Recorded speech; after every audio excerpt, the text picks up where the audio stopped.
किसी भी चुंबक के बाहर क्या होती है? चुंबकीय बल रेखा।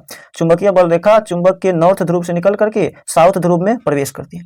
लेकिन यदि बात करें चुंबक के अंदर, ये जो भी मैं प्रश्न आपसे पूछा हूँ कि औस्टेड जो है चुंबकीय प्रभाव का खोज कब किया था, इस प्रश्न का जवाब इस वीडियो के अंत में दिया जाएगा। नमस्कार दोस्तों, इससे पहले की 4 वीडियो में हम लोग क्लास 10 फिजिक्स के 4 चैप्टर को कंप्लीट कर चुके हैं। आज की इस वीडियो में हम लोग बिहार बोर्ड मैट्रिक परीक्षा 2027 के लिए क्लास 10 फिजिक्स का जो 5वां चैप्टर है विद्युत धारा के चुंबकीय प्रभाव, इसको बड़ा ही आसान भाषा में समझेंगे। तो चलिए आज के इस क्लास को करते हैं शुरू। आप यहाँ पे देख सकते हैं 10th के फिजिक्स का चैप्टर नंबर 5 जिसका नाम है विद्युत धारा के चुंबकीय प्रभाव। तो इस चैप्टर के हम लोग सभी इम्पोर्टेंट MVVI क्वेश्चन करेंगे, जो क्वेश्चन की बिहार बोर्ड एग्जाम में इस वर्ष आने की प्रबल संभावना हो। तो चलिए देखते हैं वो क्वेश्चन कौन सी है। इस चैप्टर का पहला प्रश्न है, किसी छड़ चुंबक के अंदर चुंबकीय क्षेत्र रेखाओं की दिशा क्या होती है? तो किसी छड़ चुंबक के अंदर जो है, देखिए 2 तरह की बात होती है। जैसे कोई छड़ चुंबक है, इस तरह से आप मान लीजिए कि छड़ चुंबक है, हर प्रत्येक छड़ चुंबक में जो है, सभी छड़ चुंबक में 2 ध्रुव होते हैं। क्या ध्रुव होते हैं? 2 ध्रुव। एक ध्रुव होते हैं N और एक होते हैं S ध्रुव। देखिए होता क्या है कि छड़ चुंबक के बाहर जो है चुंबकीय क्षेत्र रेखा N ध्रुव से निकल करके S ध्रुव की ओर जाती है। छड़ चुंबक के बाहर, किसी भी चुंबक के बाहर क्या होती है? चुंबकीय बल रेखा। चुंबकीय बल रेखा चुंबक के नॉर्थ ध्रुव से निकल करके साउथ ध्रुव में प्रवेश करती है।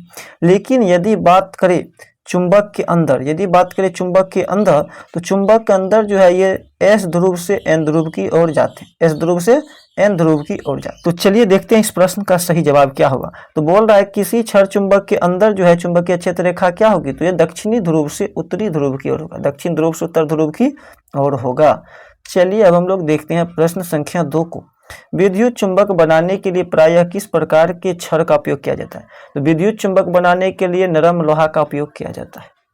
प्रश्न संख्या 3 है, विद्युत धारा के चुंबकीय प्रभाव की खोज किसने की? तो विद्युत धारा के चुंबकीय प्रभाव का खोज औस्टेड ने किया था। किसने किया था? औस्टेड ने किया था। कब किया था? आप लोग कमेंट बॉक्स में बताइए, तब तक मैं आगे का प्रश्न सोल्व करता हूँ। प्रश्न संख्या 4 है, हवा में स्वतंत्र रूप से लटका हुआ क्षैतिज चुंबक हमेशा आराम की दिशा में रहता है। किस दिशा में? तो ये हमेशा उत्तर और दक्षिण की दिशा में रहता है। यदि हवा में हम लोग किसी भी चुंबकीय सुई को स्वतंत्र रूप से लटका देंगे तो वह किस दिशा में रहेगा? तो वह उत्तर दक्षिण दिशा में रहेगा। ये जो भी मैं प्रश्न आपसे पूछा हूँ कि औस्टेड जो है चुंबकीय प्रभाव का खोज कब किया था, इस प्रश्न का जवाब इस वीडियो के अंत में दिया जाएगा। तो चलिए हम देखते हैं अब नेक्स्ट प्रश्न संख्या 5 को। प्रश्न संख्या 5 है, यदि एक विद्युत धारावाही तार के समीप कंपास रखा जाए तो वह कंपास की सुई क्या होगी? तो वह सुई जो है विक्षेपित होगी। क्या होगी? विक्षेपित होगी। प्रश्न संख्या 6 है, किसी चालक तार से विद्युत धारा प्रवाहित करने पर तार के ऊपर तथा नीचे किस प्रकार के चुंबकीय क्षेत्र पैदा होगा? तो ऊपर तथा नीचे जो है वह विपरीत प्रकार के चुंबकीय क्षेत्र पैदा होगा। चलिए अब हम लोग देखते हैं नेक्स्ट टॉपिक के प्रश्न को। यदि आप इस वर्ष की बोर्ड परीक्षा 2027 के लिए ऐसे प्रश्न के तलाश में हैं कि जो प्रश्न जो इस बार की बोर्ड परीक्षा में डायरेक्ट पेपर में छप जाए, तो इस चैनल को आप जरूर सब्सक्राइब कर लीजिए। तो चलिए देखते हैं। ऑब्जेक्टिव सीरीज जैसे ही हम लोगों का खत्म होगा, सभी सब्जेक्ट का, लगभग साइंस के सभी पेपर का, फिजिक्स, केमिस्ट्री और बायोलॉजी का, उसके बाद इस चैनल पे जो है वायरल क्वेश्चन सीरीज कराया जाएगा। नेक्स्ट टॉपिक है, किसी विद्युत धारावाही चालक के कारण चुंबकीय क्षेत्र टॉपिक से। प्रश्न संख्या 1 है, किसी विद्युत धारावाही सीधी लंबी परिनालिका के भीतर चुंबकीय क्षेत्र क्या होती है? किसी धारावाही लंबी परिनालिका के भीतर सभी बिंदु पर चुंबकीय क्षेत्र समान होती है।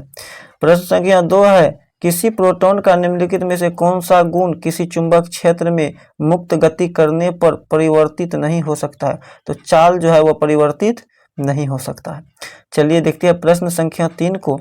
प्रश्न संख्या 3 है, किसी विद्युत धारावाही चालक तार द्वारा उत्पन्न चुंबकीय क्षेत्र की दिशा निर्धारित करने के लिए निम्नलिखित में कौन सहायक है? तो किसी विद्युत धारावाही चालक तार द्वारा उत्पन्न चुंबकीय क्षेत्र को ज्ञात करने के लिए जो है वह दक्षिण हस्त या अंगूठा का नियम कारगर है। प्रश्न संख्या 4 है, पश्चिम की ओर प्रतिक्षेपित धनावेश अल्फा कण किसी चुंबक क्षेत्र द्वारा उत्तर की ओर प्रतिक्षेपित हो जाता है, तो चुंबकीय क्षेत्र की दिशा क्या होगी? चुंबकीय क्षेत्र की दिशा ऊपर मुखी होगी। प्रश्न संख्या 5 है, निम्नलिखित में से कौन किसी लंबे विद्युत धारावाही तार के निकट चुंबकीय क्षेत्र का सही वर्णन करेगा? इसका सही जवाब हो जाएगा ऑप्शन नंबर डी, चुंबकीय क्षेत्र की स्वकेंद्रीय क्षेत्र रेखाओं का केंद्र तार होता है। चलिए अब हम लोग देखेंगे नेक्स्ट टॉपिक के प्रश्न को। नेक्स्ट टॉपिक है चुंबकीय क्षेत्र में किसी विद्युत धारावाही चालक पर बल। इस टॉपिक का पहला प्रश्न है, फ्लेमिंग के वाम हस्त नियम के बाएं हाथ की तर्जनी संकेत करती है। देखिए फ्लेमिंग का दो नियम है, एक है वाम हस्त नियम और दूसरा है दक्षिण हस्त नियम। दूसरा कौन सा नियम है? दूसरा है दक्षिण हस्त नियम। तो वाम हस्त नियम जो है फ्लेमिंग का, ये बताता है वाम हस्त नियम में तीन उंगली कौन कौन से है? अंगूठा, तर्जनी और मध्यमा। अंगूठा, तर्जनी और मध्यमा।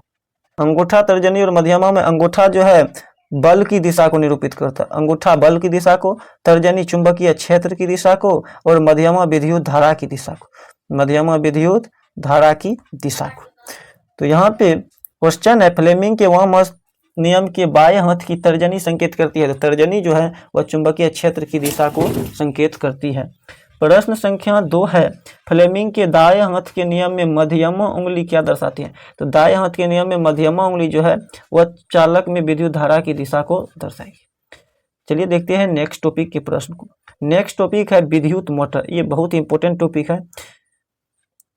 विद्युत मोटर टॉपिक का पहला प्रश्न है, तांबे की तार की एक आयताकार कुंडली किसी चुंबकीय क्षेत्र में घूर्णी गति कर रहा है। इस कुंडली में प्रेरित विद्युत धारा की दिशा में कितने परिभ्रमण के बाद परिवर्तन होता है? देखिए आधा परिभ्रमण के बाद क्या होता है? परिवर्तन हो जाता है, क्षेत्र जो है बदल जाता है। प्रश्न संख्या 2 है, विद्युत मोटर परिवर्तित करता है। तो विद्युत मोटर जो है उसका काम है विद्युत ऊर्जा को यांत्रिक ऊर्जा में परिवर्तित करना, विद्युत ऊर्जा को यांत्रिक ऊर्जा में, और जनित्र का काम है यांत्रिक ऊर्जा को विद्युत ऊर्जा में परिवर्तित करना।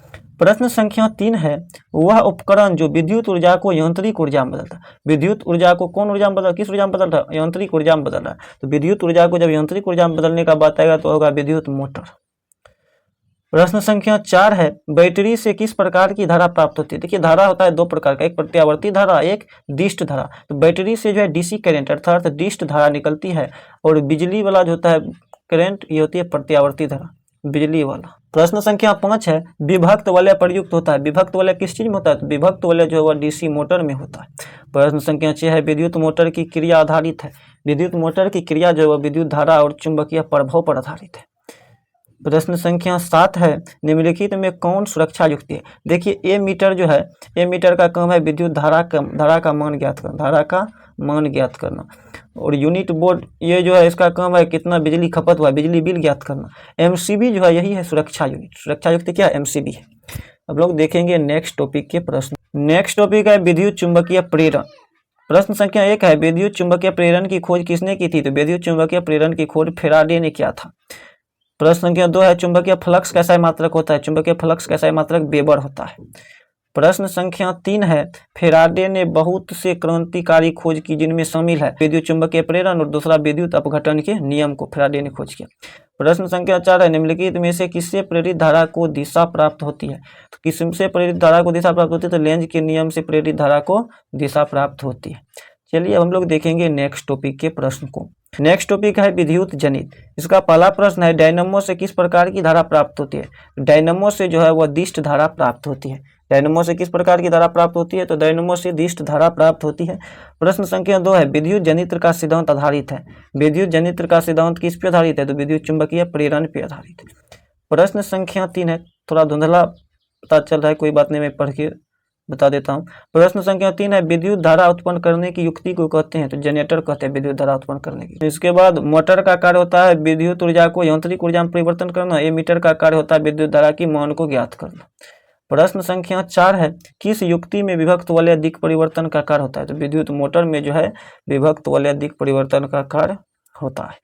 प्रश्न संख्या 5 है, डायनमो यांत्रिक ऊर्जा को किस ऊर्जा में परिवर्तित करती है? तो यांत्रिक ऊर्जा को विद्युत ऊर्जा में परिवर्तित करती है। प्रश्न संख्या 6 है, भारत में घरों में आपूर्ति की गई प्रत्यावर्ती विद्युत धारा कितने हर्ट्ज का होता है? तो 50 हर्ट्ज का होता है। कितना हर्ट्ज का? 50 हर्ट्ज का।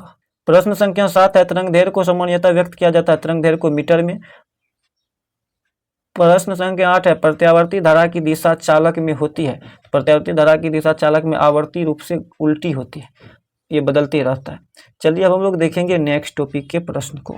नेक्स्ट टॉपिक है घरेलू विद्युत परिपथ। इसका पहला प्रश्न है, घरों में विद्युत से दुर्घटना किसके कारण होती है? तो घर में विद्युत से दुर्घटना जो है वह शॉर्ट सर्किट के कारण होती है। चलिए अब हम लोग देखेंगे प्रश्न संख्या 2 को। प्रश्न संख्या 2 है, घरेलू विद्युत परिपथ में उदासीन तार का रंग होता है। तो उदासीन तार का रंग जो है काला होता है। प्रश्न संख्या 3 है, लघुपथन के समय परिपथ में विद्युत धारा का मान क्या होता है? तो परिपथ में विद्युत धारा का मान बहुत अधिक बढ़ जाता है। लघुपथन को शॉर्ट सर्किट कहते हैं। प्रश्न संख्या 4 है, अतिभारण के समय विद्युत परिपथ में धारा का मान क्या होता है? तो अतिभारण के समय भी धारा का मान बहुत अधिक बढ़ जाता है, जिसके कारण तार गलने लगता है। प्रश्न संख्या 5 है, स्विच लगाए जाते हैं। स्विच गर्म तार में लगाए जाते हैं। प्रश्न संख्या 6 है, हमारे घरों में जो विद्युत आपूर्ति की जाती है वह कौन सी बिजली आपूर्ति की जाती है? वह 220 वोल्ट प्रत्यावर्ती धारा अर्थात एसी करंट जो है हमारे घर में सप्लाई किया जाता है। प्रश्न संख्या 7 है, लघुपथन के समय परिपथ का प्रतिरोध क्या होता है? परिपथ का प्रतिरोध जब बहुत कम हो जाता है। प्रश्न संख्या 8 है, घरेलू विद्युत परिपथ में प्रत्यावर्ती धारा की आवृत्ति होती है 50 हर्ट्ज होती है। प्रश्न संख्या 9 है, कौन एक सुरक्षा युक्ति नहीं है? तो देखिए फ्यूज जो है एक सुरक्षा युक्ति है, एमसीबी भी सुरक्षा युक्ति है और भूमिगत तार भी सुरक्षा युक्ति है, जबकि वोल्ट मीटर जो है यह एक सुरक्षा युक्ति नहीं है। वोल्ट मीटर का कार्य होता है विभव या विभवांतर को मापना। चलिए अब हम लोग देखेंगे प्रश्न जो था कि ऑस्टेड जो है वह विद्युत धारा के चुंबकीय प्रभाव का खोज कब किया था? तो देखिए ऑस्टेड जो है वह विद्युत धारा के चुंबकीय प्रभाव का खोज 1820 ईस्वी में किया था। कब किया था? 1820 ईस्वी में। और इसका पूरा नाम है क्रिश्चियन ऑस्टेड। क्या नाम है? Christian Oersted. तो कैसा लगा आपको ये वीडियो? यदि वीडियो अच्छा लगा है तो वीडियो को लाइक करके चैनल को सब्सक्राइब करना ना भूलेगा। फिर मिलेंगे इसी प्रकार के नेक्स्ट टॉपिक के साथ, तब तक के लिए जय हिंद जय भारत।